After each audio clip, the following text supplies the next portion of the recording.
Latest updates ఎప్పటికప్పుడు పొందడానికి studio యువ వాట్సాప్ ఛానల్ ని ఫాలో అవ్వండి. లింక్ డిస్క్రిప్షన్ లో ఉంది. టామ్ క్రూజ్ కి ప్రశ్న, తొలి వీకెండ్ 3 రోజుల్లో 50 కోట్ల క్లబ్ ని MI8 అందుకోగలదు.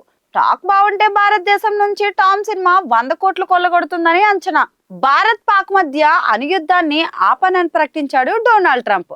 అమెరికా అధ్యక్షుడు చాలా చతురత చూపించాడు. అతడు అమెరికాలో విదేశీ వస్తువులు అమ్మాల్సిన పని లేకుండా అడ్డగోలు పనులు బాదుడుతో విరుచుకుపడ్డాడు. ఇది ఇండియా పాక్ యుద్ధం కంటే తీవ్రమైన నష్టం తెచ్చింది. ట్రంప్ వినోద రంగంపై 100% పన్ను విధిస్తున్నానని ప్రకటించి పెద్ద బాంబే పేల్చాడు. విదేశీ సినిమాలను అమెరికాలో రిలీజ్ చేస్తే 100% పన్ను చెల్లించాలంట. ఇది ఇంకా చట్టంగా మారలేదు, కానీ అతడి ప్రకటన టాలీవుడ్, బాలీవుడ్ సహా అన్ని సినీ పరిశ్రమల్ని బెంబేలెత్తించింది. ప్రతి 100 సంపాదనపై అమెరికా అధ్యక్షుడు ఖజానాకు చెల్లించాలంటే అది జరిగే పనేనా? ఇక భారతీయ సినిమాల్ని అమెరికాలో ఆడించడం కష్టమేనని నిర్మాతలు ఆవేదన వ్యక్తం చెందారు. ప్రతి 100 సంపాదన పైన 100 అమెరికా ఖజానాకు చెల్లించాలంటే అది జరిగే పనేనా? ఇక భారతీయ సినిమాల్ని అమెరికాలో ఆడించడం కష్టమేనని నిర్మాతలు ఆవేదన చెందారు. అమెరికాలో అమెరికన్లు తెలుగు సినిమాలను ఆదరిస్తారా లేదా అనేది అటుంచితే, ఇప్పుడు భారతదేశానికి చెందిన NRIలు కూడా అక్కడ థియేటర్లకు వెళ్లలేని పరిస్థితి అయితే తెచ్చాడు ట్రంప్. ఇది కేవలం భారతదేశానికే వర్తించదు, ప్రపంచంలోని అన్ని సినిమాలకు, వినోద రంగాలకు వర్తిస్తుంది. అమెరికాలో వినోదం ఇప్పుడు కాస్ట్లీ వ్యవహారం. అమెరికాలో సినిమా వ్యాపారం చేయాలంటే 100కు 100 చెల్లించుకోవాలి. ఇది నిజంగా సినీ రంగాలను భయభ్రాంతులకు గురి చేసిన అన్యాయమైన ప్రకటన.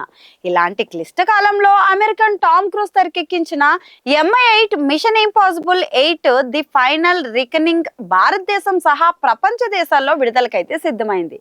ఈ నెల 17 నుంచి ఇండియాలోని ఈ సినిమా విడుదలవుతుంది.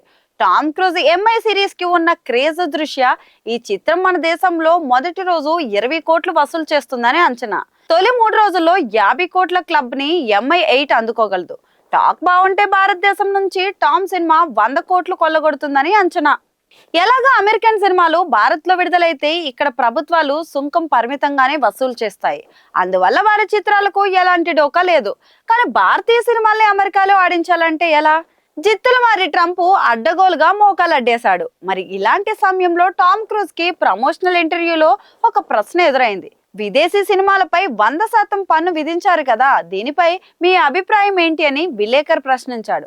దానికి సూటిగా సమాధానం చెప్పకుండా తప్పించుకున్నాడు టామ్ క్రూజ్.